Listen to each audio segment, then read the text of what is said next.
시청자 여러분 안녕하십니까? BOA 뉴스투데이 시작합니다. 미국 정부는 국제원자력기구 IAEA가 밝힌 북한의 영변 핵시설 재가동 정황과 관련해 대북 외교의 긴급한 필요성을 강조하면서 북한과의 대화를 계속 모색할 것이라고 밝혔습니다. 성김 국무부 대북특별대표는 북한의 회신을 기다린다면서 대화 의지를 거듭 강조했습니다.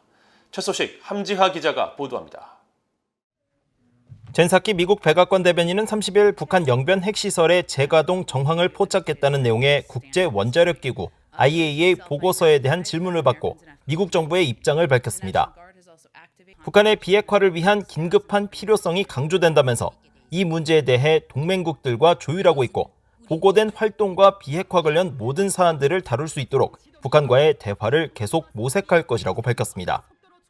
We are, of course, aware of this report and are closely coordinating with our allies and partners on developments regarding North Korea. This report underscores the urgent need for dialogue and diplomacy so we can achieve the complete denuclearization of the Korean Peninsula. 앞서 IAEA는 27일 공개한 북한 핵 관련 9월 연례총회 보고서에서 평안북도 영변 핵시설 내 5메가와트 원자로와 관련해 지난 7월 초부터 냉각수 방출을 포함한 원자로 가동과 일치하는 정황이 있다고 밝혔습니다. 5메가와트 원자로는 북한의 핵무기 제작과 관련된 핵심 시설로 이 원자로의 재가동 정황은 2018년 12월 이후 처음입니다. 이와 관련해 안토니오 구테우스 유엔 사무총장은 해당 보고서를 알고 있으며 최근 사안에 대해 우려하고 있고 북한이 핵무기와 관련된 어떤 활동도 자제하고 관련국들과 대화를 재개하기를 촉구한다고 사무총장 대변인이 밝혔습니다. 이런 가운데 성김 국무부 대북특별대표는 워싱턴을 방문한 노규덕 한국 외교부 한반도 평화교섭 본부장과 만나 북핵 문제 등을 논의했습니다.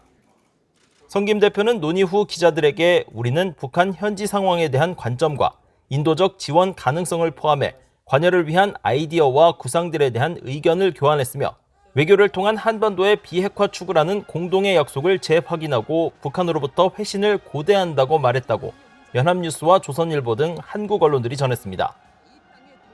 노규덕 본부장도 한반도 평화 프로세스의 조기 재가동에 도움이 될 수 있는 다양한 방안에 대해 논의했으며 미국과 한국이 공동으로 추진할 수 있는 대북 인도적 지원 사업 분야와 남북 간 협력 사업에 대한 협의가 있었다는 사실을 확인한 것으로 전해졌습니다.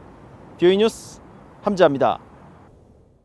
미국의 전직 핵 협상가들은 북한이 영변 핵시설을 재가동한 정황이 보인다는 국제원자력기구 IAEA 보고서 내용과 관련해 놀랍지 않다면서 북한이 영변 핵시설 재가동 등을 통해 미국과의 비핵화 협상에서 지렛대로 이용할 수 있다고 지적했습니다.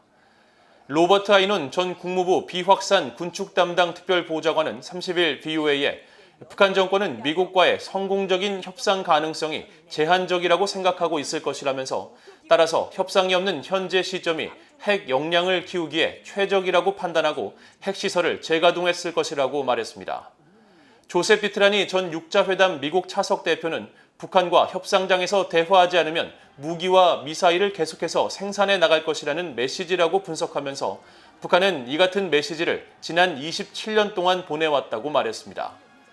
마크 피츠패트릭 전 국무부 비확산 담당 부차관보는 북한의 영변 핵시설 폐쇄 제한이 영변 핵시설이 오래됐고 원자로가 노후했다는 이유로 거절당했지만 북한은 영변 핵시설 폐쇄가 여전히 가치가 있다는 것을 보여주기 위해 일종의 협상 카드로 활용하는 것으로 보인다고 분석했습니다. 미국 하원 군사위원회가 2022 회계연도 국방 수권 법안을 발표했는데 도널드 트럼프 전 대통령의 주한미군 감축 가능성을 견제하기 위해 3년 연속 포함됐던 주한미군 감축 제한 조치가 올해는 포함되지 않았습니다.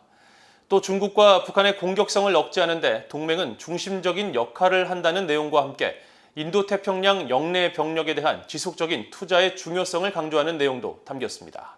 이조은 기자가 보도합니다. 미국 민주당의 애덤 스미스 하원 군사위원장이 30일 공개한 7,440억 달러 규모의 새 회계연도 국방수권 법안입니다.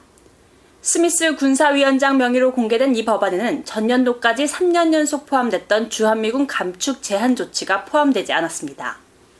의회는 주한미군 감축 가능성을 거론했던 도널드 트럼프 전 대통령 재임 시절인 2018년부터 매년 국방수권 법안에 의회가 주한미군 감축에 관한 행정부의 일방적 조치에 제동을 걸 수 있는 조항을 포함해왔었고 민주당의 스미스 의원은 이를 주도했었습니다. 이번 법안에는 인도태평양 지역에서 중국과 북한의 위협에 맞선 동맹과 영내 병력 강화의 중요성을 강조하는 내용이 담겼습니다. 자유롭고 개방된 인도태평양 지역에 대한 미국의 확고한 의지를 재확인하며 여기에는 중국과 북한의 공격성을 억제하고 악의적인 활동을 막는 데 긴밀한 미국의 동맹과 파트너십의 중심적 역할이 포함된다고 명시한 겁니다. 인도태평양 지역의 군사적 태세와 역량에 대한 미국의 지속적인 투자의 필요성을 강조하는 내용도 법안에 포함됐습니다. 또 북한 등의 진화하는 탄도미사일 위협에 대비한 미국 본토 방어 레이더 개발과 이 레이더의 하와이 배치 관련 예산을 계속 지원하도록 하는 조치도 담겼습니다. 트럼프 행정부에 이어 바이든 행정부도 지원 중단 결정을 내려 논란이 됐던 하와이 본토 방어 레이더 배치 계획을 계속 추진하도록 요구한 겁니다. 앞서 상원 군사위도 지난달 말 의결한 국방수권 법안에 하와이에 배치할 미국 본토 방어 레이더 관련 예산 8,500만 달러를 포함한 바 있습니다. 하원 군사위원장의 이번 법안은 중국의 위협에 맞선 군사력 강화에 중점을 두고 있습니다. 스미스 위원장은 특히 중국을 겨냥한 인도태평양 군사력 증강 계획인 태평양 억지 구상 프로그램에 최소 62억 달러의 예산을 투입하도록 했는데 바이든 대통령이 의회에 요청한 관련 예산 51억 달러보다 11억 달러 높은 수준입니다. 스미스 군사위원장 자신의 우선순위와 예산표를 담은 이 법안은 각 소위원회가 의결한 국방수권 법안과 함께 다음 달 1일 군사위 전체 회의 심의를 거쳐 표결에 붙여질 예정입니다. VA 뉴스 이지원입니다. 주한미군과 주일미군에서 복무했던 니키 럽 미국 공군 중장이 새 주일미군 사령관으로 취임했다고 미국 인도태평양 사령부가 밝혔습니다. 미국 공군 워싱턴 지구 공군 사령관을 지낸 럽 중장은 30일 주일미군 사령부에서 진행된 취임식에서 미일 동맹은 60년 넘게 인도태평양 지역의 안정과 안보의 초석이었다고 밝히고 앞으로도 미일 동맹을 바탕으로 영내 안보 위협에 맞서 동맹과 함께 노력해 나갈 것이라고 강조했다고 인도태평양 사령부가 전했습니다. 신임 럽 사령관은 지난 2010년부터 약 1년간 일본 오키나와 가데나 공군기지에 있는 미국 공군 제18 전투비행단 부단장으로 근무했고 2013년부터 2015년까지 2년간 주한미군 사령관 특별보좌관으로 한국에서 복무하면서 한미연합사령부와 유엔사령부 업무를 관장하는 등 한국과 일본 사정에 밝은 것으로 알려졌습니다.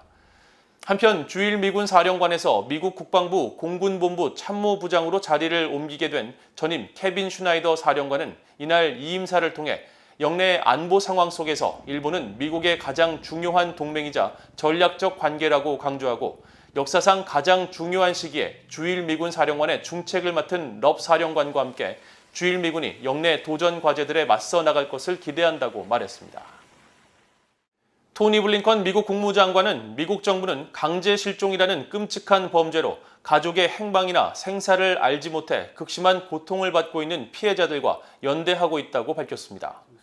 블링컨 장관은 30일 강제 실종 희생자의 날을 맞아 발표한 성명을 통해 정부 당국자들이나 이들의 조력자, 인권 옹호자들과 정치인, 언론인 등 기본적인 자유를 행사하는 사람들이 강제 실종이라는 끔찍한 범죄의 표적이 되고 있다면서 미국은 이를 강력히 규탄한다고 밝혔습니다. 또 각국의 정부들은 모든 강제 실종 피해자들을 돌려보내고 관련 정보를 제공하며 모든 사건에 대해 독립적이고 투명한 조사에 착수하는 등 모든 사람의 인권과 기본적 자유를 존중하라고 촉구했습니다. 한편 한국의 민간단체인 북한인권시민연합과 전후 납북자 피해자 가족연합회는 국제 강제실종 희생자의 날을 맞아 30일부터 납북자, 돌아오지 못한 이들을 위한 스티커와 배지 판매 모금을 다음 달 27일까지 진행한다고 밝혔습니다. 북한인권시민연합은 납북자 가족들이 오랜 세월 동안 고통을 받고 있지만 한국 정부의 소극적 대응 등으로 많은 사람들이 심각성을 제대로 알지 못하고 있다면서 모금된 기금은 유엔 강제실종 실무그룹 진정서 제출과 전후 납북자 관련 국제회의 개최, 홍보 동영상 제작 등에 활용될 것이라고 밝혔습니다. 최근 북한 정권을 상대로 한 미국인들의 민사소송이 크게 늘면서 북한에 부과된 손해배상금, 즉 북한 상대 민사 승소액이 약 37억 달러에 이르는 것으로 나타났습니다. 데니얼 워츠 전미 북한위원회 NCNK 수석고문은 최근 위원회 웹사이트에 공개한 대북 소송 관련 보고서를 통해 이같이 밝히고 올해 2월 미국 해군함 푸에블로호 승조원들이 북한 상대 소송에서 23억 달러에 달하는 승소 판결을 받았으며 미국인 대학생 오토 원비어 부모들의 소송과 북한 공작원에 의해 납치된 뒤 숨진 김동식 목사 유족들이 소송을 제기해받은 북한 배상액 규모를 합치면 최소 37억 달러 이상이라고 밝혔습니다. 그러면서 아직 진행 중인 소송까지 더하면 배상액 규모는 앞으로 더 늘어날 것이라며 추후 미국과 북한의 관계 진전 과정에서 어떤 식으로든 해결해야 될 많은 사안 중 하나가 될 것이라고 지적했습니다. 워츠 고문은 북한이 미국과의 관계 정상화 과정에서 미국인에 대해 배상금을 지급해야 하며 만약 해결하지 못한다면 미국 법원에 의해 자국 자산이 압류될 수 있다는 점을 알아야 한다고 지적했습니다. 이상으로 VOA 뉴스투데이를 모두 마칩니다. 시청해주신 여러분 고맙습니다.